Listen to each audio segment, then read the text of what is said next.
It's a big one today, everybody. Not only do we have a cup final match against Sevilla in the Copa del Rey, we also have a Champions League quarter-final against one of the best teams in the world, Manchester City, a second leg match where we're already trailing from the first leg, so it's going to take a massive result to take us in to a Champions League semi-final. We've got plenty to get into, so let's run the intro and get right into it.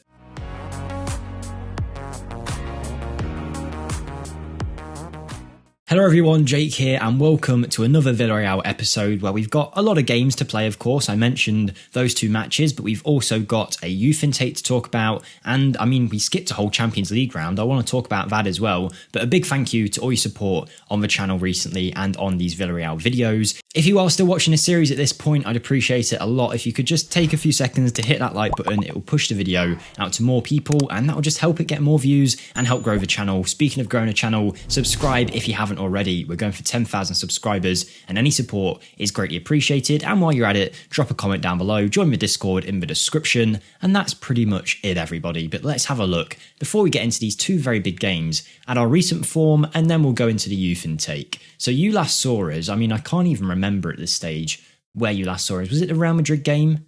It was, and then we played Granada in the semi-final. That feels about right, yes. And then we beat Espanyol in La Liga, and then we lost our first La Liga match 3-2 away from home. We beat Sevilla in the league, which might be a good sign for the match today. And our first Champions League knockout game of the series was a 1-1 result against Lazio. We beat Sporting Gijon. We beat Granada in the second leg, as I expected we would, with a Gerard Moreno hat-trick. And then we absolutely put Lazio to the sword at home and won 5-0. 2 from Parejo, 2 from Fernandez, and 1 from homegrown talent Jeremy Pino has put us in a very good position. And it meant that we went into the next round of the Champions League facing one of the better clubs in the tournament, Manchester City, whose best player, Kylian Mbappe, scored 2 goals against us. Despodov did get us 1 goal back and Kyle Walker got sent off towards the end, so maybe that'll have an effect today. But if I'm going to predict what's going to happen, I think realistically we'll go out of the Champions League, but maybe win the Copa del Rey against Sevilla. But overall, the team has been playing very well. Of course, we did lose our first match against Sociedad, which means we're no longer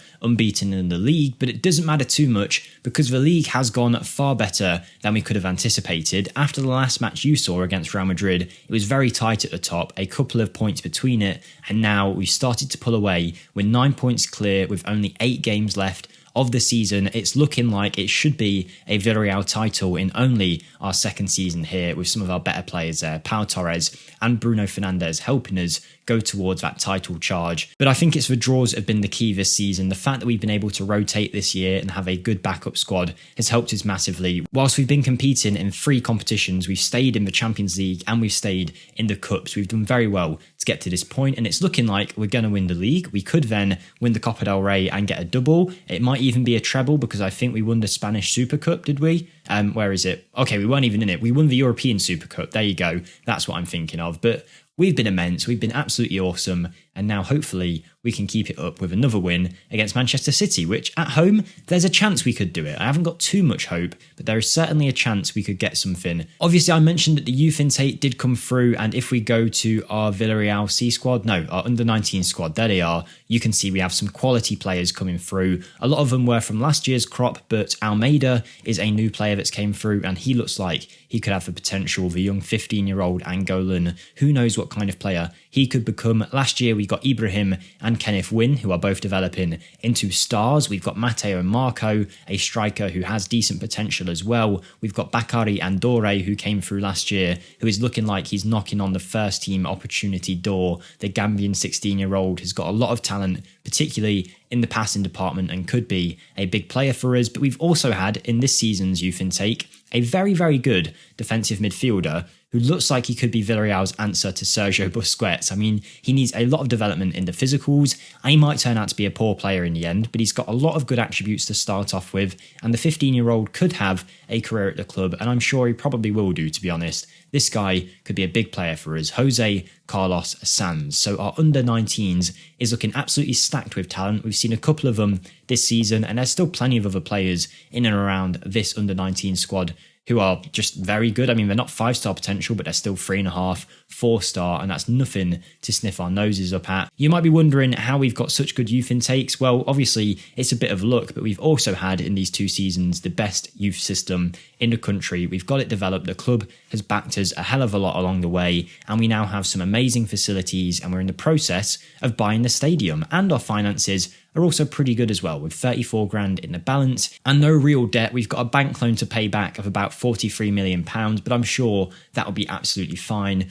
And overall, things are just going absolutely fantastic at the club. We've been given a new contract, and I mean, I can't complain. Everything is perfect, and it'll be even more perfect if we can make a Champions League semi-final today. I've mentioned it from the start. When we win the Champions League, this series will end, whether it takes 5 seasons, 3 seasons, or even if we do it this season in only our 2nd season at the club. We got a Europa League last year, and I think this team is ready to now play this match against Manchester City, which if we win, do we then become, one of the favourites for the competition? Because Man City are a massive club, a team with some of the best players in the world in this simulation. I mean, signing Mbappe is a real feat. They've got a lot of good talent. But we need to pick our team for this match. It's going to be Pau Torres, Zagadou Ignacio. Is Francis available possibly? He's not. Kalulu is though, and I think I will start Kalulu. We're going for Rosas at right wing back and Lamptey at left wing back, playing him out of position, but with Pedraza tired and no other option with Grimaldo out, I think Lamptey will have to do the job there. It's Fernandez and Kessie in the middle with Pino. I'm going to actually put Giori up top. Danjuma's out, so I think Despodov is going to come in on the wing, and Moreno can be a backup striker should we need him. So there's our team. Let's see how we get on. Okay, this could actually be pretty important, but we're going for the team talk that the assistant has recommended, and this time, unlike in the last video, it has worked for us. Oof. This is this is quite a big game, isn't it? It's just quite nerve-wracking, the fact that this could end our Champions League campaign. But it would take a lot. It would take a lot to get past Man City at this stage. I mean, if we look at their team, it's Harry Kane they've brought in, Raheem Sterling, Gabriel Jesus, De Bruyne, Foden, Rodri. Walker got sent off, so they bring in Benjamin Pavard, World Cup winner. So it's not really that much of a downgrade. Diaz, Laporte, Cancelo, Edison, and I'm assuming Mbappe is just on the bench for this game, or hopefully injured or suspended. If he's out, that's a massive win for us.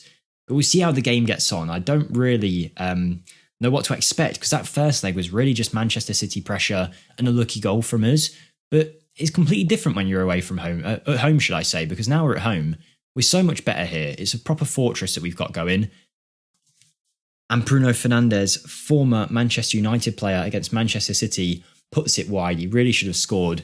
But what I was basically saying is, at home, I back us. I mean, we beat Lazio 5-0 at home. We're definitely a team that can cause a lot of problems to even some of the world's best. Manchester City, for reference, are 2nd in the Premier League. Look like they won't get a title, although saying that, they're only 1 point behind Liverpool if they win their game in hand. So it's pretty close up there at the top for Manchester City. And Kylian Mbappe, is he injured? He's got a bruised thigh, so either he's on the bench or he's not playing at all, which is very, very good news for us. It's only a minor injury, but it looks like it's kept him out up to this stage. But we've had the only chance so far, which is good news. All we need is 1 goal at some point. Doesn't have to be now. Could be in the 93rd minute. Who knows? And then it will be extra time and the look of a draw, or potentially a penalty shootout. But the first half is done, and we haven't got too much to talk about just yet. We've definitely got to get our substitutions right in this game, though, because we're not doing all that much. I will demand more, but looking at the forward line, I think that's the best place to maybe make some substitutions. Particularly, I mean, Giori has maybe not had the best of games.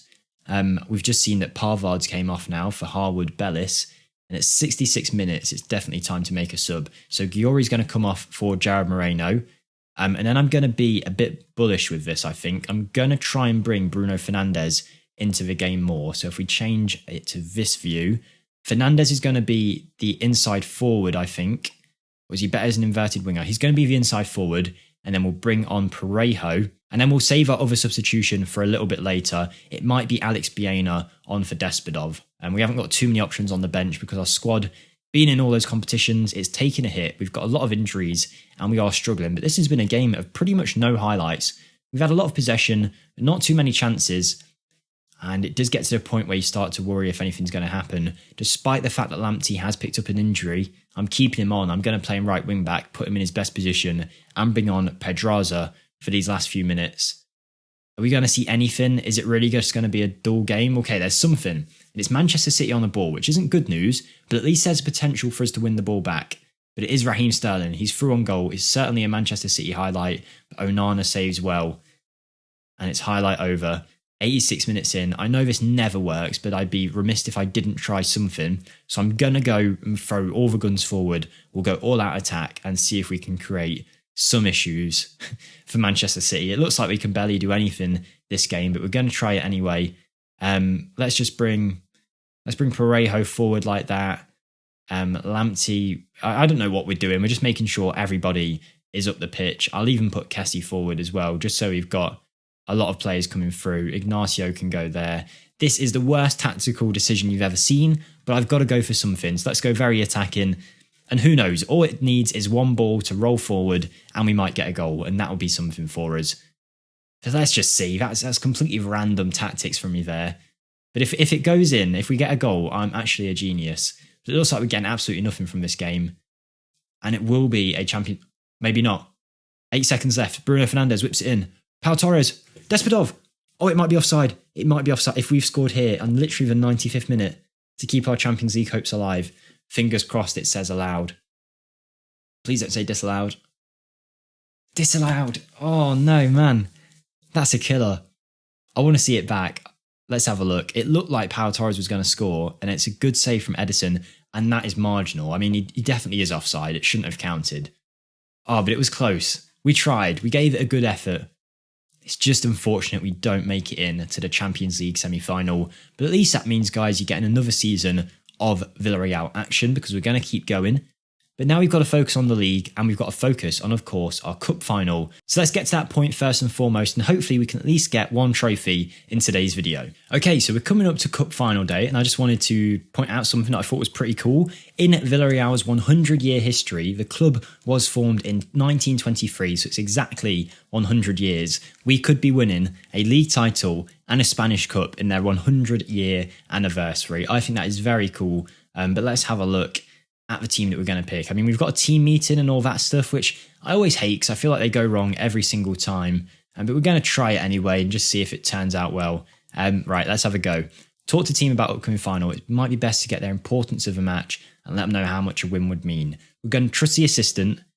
I want you all to embrace it. Okay, it went well. It went well, everybody. That's caused a little bit of an upturn in morale, and hopefully that will give us the edge in getting a win over Sevilla, who are, of course, a great club, but if we look at them, they are sitting in 6th place. We've got way more points than them this season. Their goal difference is pretty low, so I don't expect them to be all that threatening. We're going to give Pino some little bandages there to get him through the match. It's only a gashed head, so hopefully he'll be fine. It shouldn't keep him out of what is probably one of the biggest games of his career at this stage. He has, of course, won the Europa League, but the Spanish Copa del Rey is a big feat if we can win it. Xavi Simons at Tenerife is doing a good job out on loan by the looks of it. We're keeping a close eye on him to evaluate whether it's worth selling him or keeping him next season, but who knows what's going to happen. Looks like he's just joined PSV in real life, which looks like it could be a good deal for them. But yeah, I think we're pretty much ready for the game at this stage. The total salary of the squad must be less than 100. So you're telling me Barcelona have less than £1 million per week in their wage? Basically, we tried to give Onana a new deal because he asked for it. And I thought, yeah, he deserves it. He's on like 35 grand a week or whatever. 54 grand a week. I tried to offer him a little bit more than that. So maybe the salary of the squad can't go up more than $1 million a summer, because the total salary of the squad is it's got to be higher than that. And I'm sure a team like Barcelona must be way ahead of that, and Real Madrid. So that's a bit odd. We're not paying players that much money. But okay, it looks like if we do it in the off season, it says it might work. So we're just going to forget about that and hope Onana doesn't get too distressed about it. Because if he does, then we might be in trouble. But I think we're okay. It doesn't look like we've got any messages to say he's going to be annoyed. So we'll stay happy for now. We'll stay optimistic, and we'll just try and give him a deal in the off season, I suppose. Okay, it's game day, so it's time to pick the team. We're going for Onana in goal, Francis, Zagadou, Pau Torres. You know what? I think I will go with that back line. Kalulu and Pedraza, that's fine. Bruno, Kessie, Despodov, Giori. I will start Moreno because Giori didn't do too much in that last round, and Biena has been a big part of this Copa del Rey run, so I'm going to use him as the inside forward down there. Danjuma is also going to start because he's better than Despodov. It's pretty simple. And Jeremy Pino might have picked up an injury, but he's still going on the bench. I'm not letting him go anywhere other than that. We will need a backup goalkeeper though. To be fair, I've put a backup goalkeeper in, but I don't think I've ever actually needed one in Football Manager. Let me know if it's ever happened to you, but I don't think my goalkeeper has ever got injured or sent off in a game once. I don't think I've ever seen it in my years of playing FM. Why is no one at this stadium, by the way? There's literally no one here for this match. Where's it taking place? I would have thought this cup final would have had everyone here, but it seems like no one has turned up. I don't know where we'll be able to see what stadium we're at, where it shows it. So I've just had a look. We're actually at the Bernabeu, which is very strange. Literally no one's here for a Copa del Rey final. I know it's not either team's like club place, but a club place stadium. But I think we're 1-0 up. But you still think there'd be more fans here, is what I was trying to say. But I think we're already in the lead with a Bruno Fernandes corner, free kick, should I say, onto Pau Torres' head. But we've been hit with disallowed goals. But this one has been awarded. Unlike the Manchester City game, VAR is on our side. It's a great finish from Pau Torres at the back post. And the captain gives us the advantage. Only 4 minutes in here. And that is a great sign of things to come for the rest of this game. So hopefully it all plays out well. We'll get a really solid, comfortable win. We don't have to go to penalties or extra time. And we can just take a happy Copa del Rey win from this video that could have been a disappointment should we have, obviously we've lost Man City already. If we lose this one as well, we'll be a bit upset, we'll be a bit down in the dumps, but who knows? It looks like this game should go well. I'm saying that after a solid 5 minutes, but you know, you've got to be optimistic in Football Manager. What a ball that is from Danjuma. Kalulu, who's good in every position, centre-back or wing-back, finds Bruno Fernandes. Kessie's in space if we can get it to him, but we go back to Kalulu. Danjuma's header just wide of the post. He is actually very good at them, Danjuma. You'd be surprised by how many goals he has scored with his head at the back post.